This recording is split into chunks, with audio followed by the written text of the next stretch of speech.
Hello and welcome to this Warhammer fantasy video with me, Marc, from the Xenovids channel. Using the old laptop webcam, the quality's not as good, but you won't be seeing my face for much longer. So, I just thought I'd start with an end times discussion. The more and more I think about it, the more I need to do a video about this because it's affecting Ian and my armies even before we've completed them. So I thought I'd do a little discussion about end times, how I feel about it, try and talk about the fluff and story. I haven't read the books, but I have friends that have, and they've told me a bit, and I've jotted some notes down. So if I do get this wrong, please comment in the comment section below.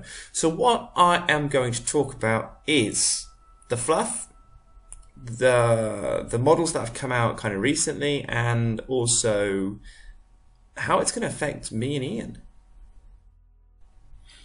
So the fluff itself, I'm taking this from what my friends have told me. Like I said, I've jotted some notes down, and also having a look on the internet and talking to various people that play fantasy.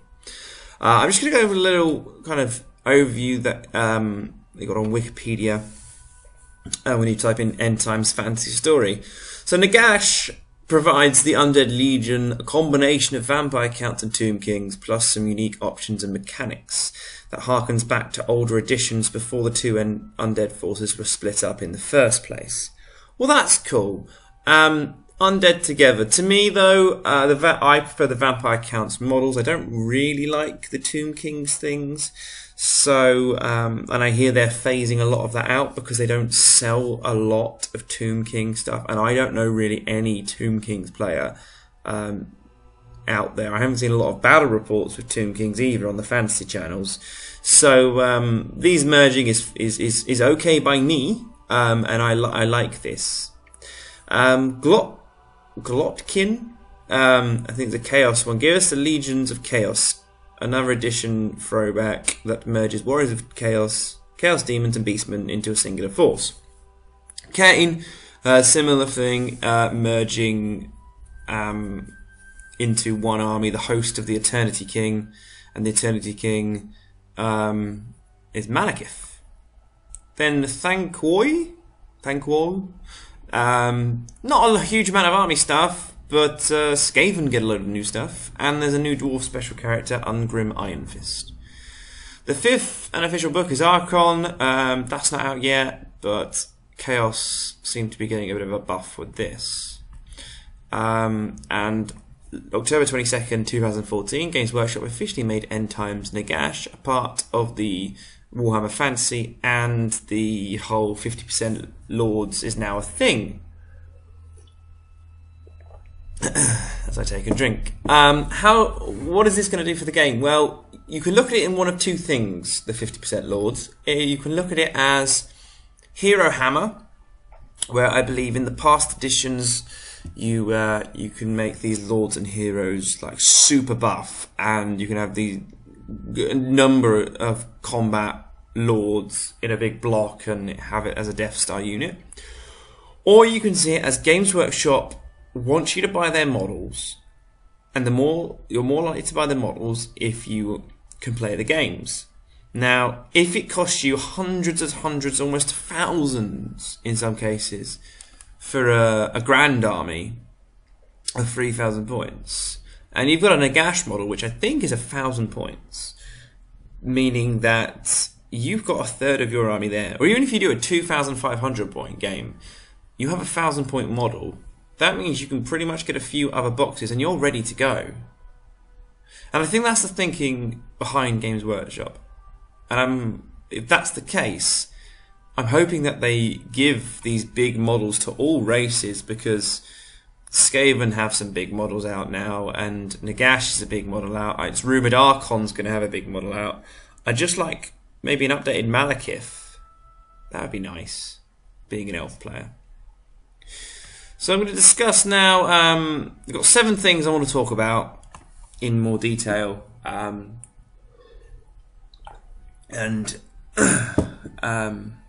with the story and models. Now, from what I've heard, the story is Nagash is summoned by various sacrifices, I think including Tyrion of the High Elf's daughter. But again, if I get any of this wrong, please comment in the section below. So Nagash comes up and he's back and he says, "Do you know what? I want to make a whole world that I can rule of undead. Let's destroy everything." And Archon and Chaos are like, "Whoa, whoa, whoa, whoa, whoa, whoa, whoa! No, stop it!"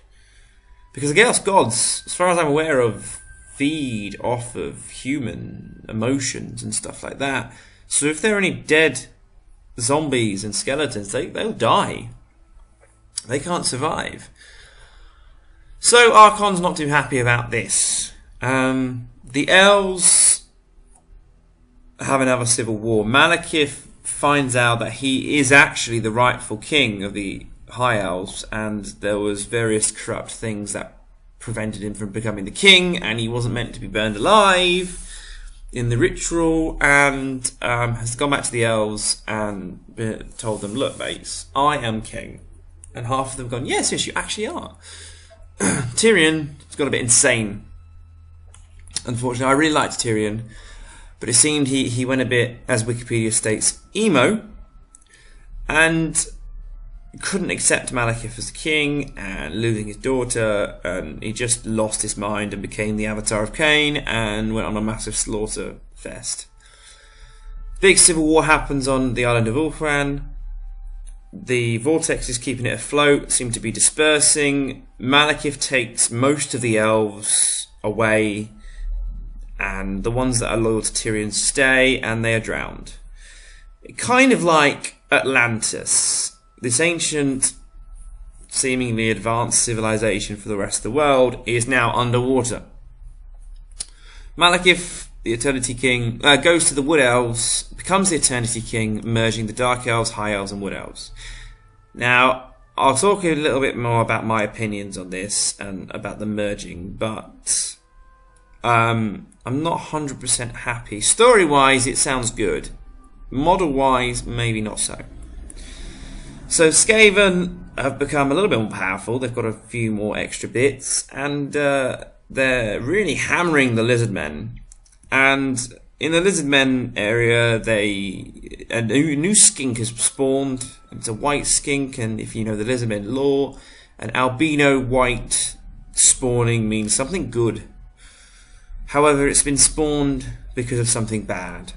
The Lizardmen seem to look like they're going to become extinct, and the world isn't in a good state. So it starts messing about, and essentially, I think it's an Old One's ship or something, and they're essentially going to fly off into space and find the Old Ones. It's kind of like an escape plan. If the world's going to blow up, you leave.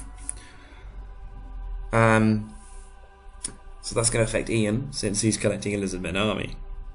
Dwarves, they are, like I said, I'm going to talk about the dwarves in a little bit, but dwarves seem to have been doing lots of battles between the Gash and Orcs and Skaven, and they just kind of like, what are we going to do now? The world is going to explode. We need to help everyone else. And the other dwarves seem to be like, nope, we must stay in the mountain, like a typical dwarf would do. So some of them split off to go and help out the world, which coincides with some of the rumours that dwarves are going to be in with Empire. Ogres, their land is not very habitable anymore, and it's a massive migration of ogres to the west. And to survive, they're kind of lending out their skills, becoming like mercenaries, and again, ties in with the rumours that they're going to be with the Empire. So Nagash is summoned. The model itself is a great model. It's huge.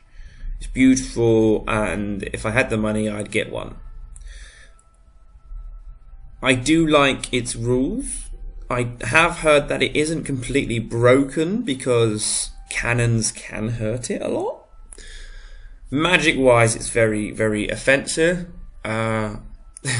especially for your opponent. But you'd imagine that from Nagash.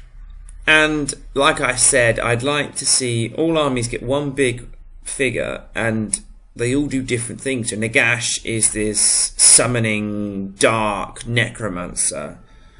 Archon, or Archeon, however you pronounce for the chaos, is able to just destroy stuff, really hurt stuff, like punch them into oblivion. Same with orcs. The elves, I don't know how they do Malekith like that, but I'd just like to see this kind of single model for a lot of points. If this is the way fantasy's going, I'd like to see how that happens. From what I've heard now, the laws of magic have changed. For example, the law of death is bound to the undead. So undead players use the law of death as well as their own stuff, and no other army can use it.